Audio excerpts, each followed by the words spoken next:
Lalu juga ada Kanada di tahun 2019.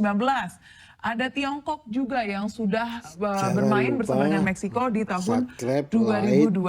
Jadi Indonesia bukan negara satu-satunya. Nah, bila ditelaah lebih jauh lagi, perdagangan karbon merupakan kegiatan jual beli unit karbon. Ada dua jenis perdagangan karbon. Jadi ada yang menggunakan cap atau ada yang menggunakan trade atau didagangkan. Nanti kita akan bahas satu-satu. Sesuai dengan ketetapan NDC, ada 5 sektor yang masuk ke dalam kategori NDC, yakni energi, kehutanan, pertanian, limbah, serta industri dan juga proses produksi. Pada 5 sektor ini ada batas emisi atau cap yang boleh diproduksi. Jika sebuah entitas memproduksi emisi karbon melebihi batas tersebut, maka mereka wajib mengkompensasi kelebihan itu kepada entitas lain yang memproduksi emisi lebih rendah dari batas tersebut. Kalau skema kedua atau trade ini adalah disebutnya sebagai carbon offset, yaitu pengimbangan emisi karbon yang diproduksi dengan emisi yang diserap. Produsen yang memproduksi emisi bisa menukarkannya dengan jasa usaha penyerapan karbon. Offset karbon bisa dilakukan dengan perdagangan langsung antar penjual dan juga pembeli, serta melalui bursa karbon. Lantas siapa saja yang bisa disebut sebagai pelaku di bursa karbon? Nah, mereka adalah emiten yang bergerak di bisnis energi baru terbarukan di dalam negeri. Parameter yang diukur dari emiten yang bermain di bursa karbon nantinya selain berbasis unjuk kinerja, emiten itu juga harus memiliki tingkat emisi karbon yang rendah. Namun sebelum bisa diperdagangkan di bursa karbon, calon emiten bursa karbon juga harus memverifikasi aset yang dimiliki untuk mendapatkan total nilai unit karbon yang dapat dijual. Dari hasil verifikasi itu kemudian Kementerian Lingkungan Hidup dan Kehutanan akan mengeluarkan sertifikasi karbon atau sertifikat hijau yang bisa diperdagangkan di bursa karbon. Nah, sekarang kira-kira berapa nih harga karbon dan potensi yang bisa diterima oleh RI? Saya jabarkan di slide berikutnya. Dalam pembukaan perdagangan di pukul 9 pagi Selasa minggu ini ya, tercatat ada sebanyak 13 transaksi, 13 total pesanan, dan 16 pengguna terdaftar. Nah, perdagangan kali ini baru menjual satu produk pada hari Selasa tersebut, yakni Indonesia Technology Based Solution atau IDTBS yang dibuka dengan harga Rp69.900 per ton CO2. Ekivalen secara keseluruhan volume transaksinya mencapai 459.914 ton CO2 ekivalen. 13 kredit karbon untuk hampir 460.000 metrik ton setara dengan karbon dioksida dari proyek-proyek PT Pertamina Geothermal Energy di Sulawesi juga telah diperdagangkan dengan harga 69.600 atau 4,51 US dollar per ton di pembukaan perdagangan hari Selasa pekan ini. Direktur Utama Bursa Efek Indonesia atau BI Iman Rahman mengatakan harga akan bervariasi pada setiap proyek tergantung pada masing-masing perusahaan. Sementara Kementerian Energi dan Sumber Daya Mineral menyebutkan pada uji coba bulan Februari lalu untuk pembangkit listrik tenaga batubara saja, tunjangan karbon bisa diperdagangkan di kisaran 2 hingga 18 US dollar per ton. Nah, sebagai perbandingan harga karbon di Uni Eropa justru telah mencapai 80 US dollar per tonnya. Sementara penilaian harga di bursa karbon CIX yang berbasis di Singapura pada bulan Juni lalu telah mematok harga kredit penghindaran berbasis alam yang diterbitkan antara tahun 2009 sampai 2022 sebesar 5,36 US dollar per ton. Dengan begitu, berapa potensi yang bisa diterima RI? Nah, kalau Jokowi sendiri menyampaikan bahwa potensi yang bisa diterima kredit karbon yang nilainya lebih dari 3.000 triliun rupiah. Mengingat Indonesia memiliki hutan dan lahan gambut yang cukup besar sebagai penyerap karbon.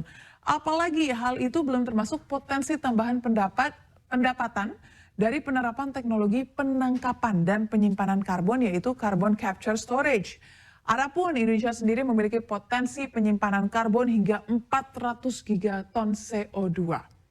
Bahkan Deputi Bidang Koordinasi Investasi dan Pertambangan Kemenko Marves, Septian Haryoseto meyakini potensinya bisa melebihi dari 3.000 triliun, bahkan lebih dari apa yang disampaikan oleh Bapak Jokowi. Beliau menjabarkan ya, Indonesia memiliki hutan hujan tropis ketiga terbesar di dunia dengan luas area 125,9 juta hektar yang dapat menyerap emisi karbon sebesar 25,18 miliar ton.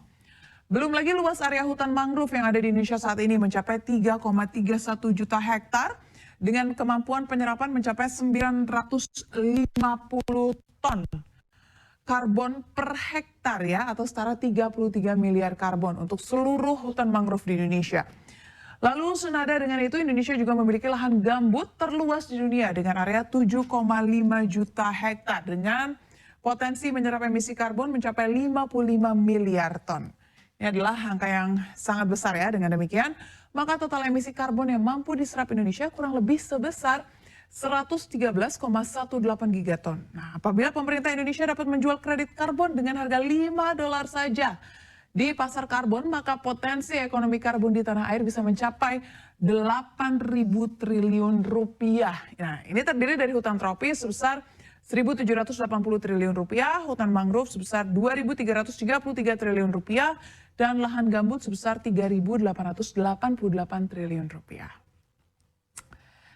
Tapi ada beberapa tantangan yang perlu dimitigasi oleh pemerintah agar sertifikat yang diperdagangkan di bursa karbon ini bisa menjadi lebih optimal untuk diimplementasikan. Yang pertama adalah pastikan sertifikat hijau Indonesia ini bisa berstandar sistem registri nasional atau SRN yang dikeluarkan oleh KLHK dan diakui juga oleh dunia. Jangan sampai sertifikat karbon Indonesia murah jadi diborong asing. Maka adopsinya bisa menggunakan VERA standar atau Verified Carbon Standard atau VCS dan juga Gold Standard. Lalu yang kedua adalah bursa karbon akan mempertemukan supply dan juga demand. Untuk itu perlu ada regulasi yang mengatur batas kenaikan harga. Dan tantangan ketiga adalah terkait penerapan rencana pajak karbon yang sudah diamanatkan dalam Undang-Undang Nomor 7 Tahun 2021 tentang harmonisasi peraturan perpajakan. Tarif pajak bursa karbon harus lebih tinggi daripada sertifikat hijau yang dikeluarkan. Hal ini untuk memitigasi keputusan industri yang cenderung memilih membayar pajak aja ketimbang melakukan proyek hijau dan membeli sertifikat karbon. Jadi pemirsa, pemerintah berharap bahwa peraturan-peraturan ini akan mendorong perusahaan-perusahaan untuk bisa mengakses emisi mereka. Sementara perusahaan-perusahaan yang mendapatkan dana dari pasar dapat menginvestasikan kembali dana tersebut dalam upaya untuk mengurangi emisi. Keberadaan bursa karbon itu merupakan wujud dari komitmen Indonesia untuk ikut bersama-sama mengurangi emisi rumah kaca menuju dunia dan juga Indonesia yang lebih hijau. Selamat datang di Bursa Karbon Indonesia. Saya tertarik juga fakta bahwa Indonesia adalah negara pertama di ASEAN yang membangun pabrik baterai kendaraan listrik nih Pak. Indonesia kaya dengan cadangan lithium nih Pak. Nah Indonesia pun masuk era green investment nih Pak. Dan negara-negara di ASEAN mungkin bisa iri nih Pak. Nah, seperti apa nih Pak Bahlil menanggapi atau menjelaskan perkembangan industri masa depan ini sekarang, Pak Bahlil? Mas, saya ingin menceritakan ya, pertarungan di balik layar ini, tapi saya buka aja. Pertarungan untuk merebut satu-satunya pabrik pertama mobil listrik di Indonesia, di Asia Tenggara, di kita yang sudah diresmikan, dan satu-satunya pabrik baterai mobil listrik pertama di Asia Tenggara di kita, itu bukan pertarungan yang gampang, Mas. Waduh, Mas, gila. Torpedonya sangat luar biasa sekali, Mas. Untung aja saya bersyukur dulu waktu saya di HIPMI, belajar menemukan orang mana yang pencet yang apa ya, yang kami ini bukan mobil nasional.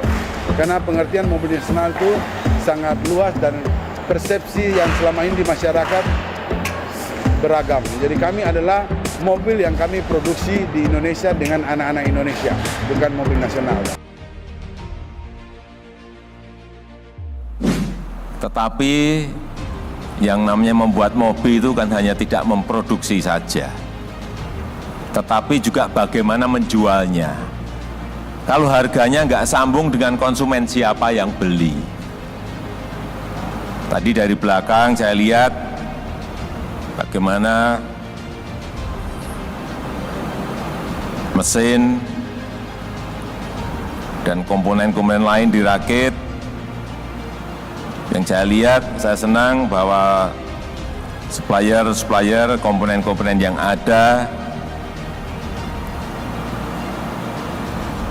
banyak sekali yang berasal dari dalam negeri.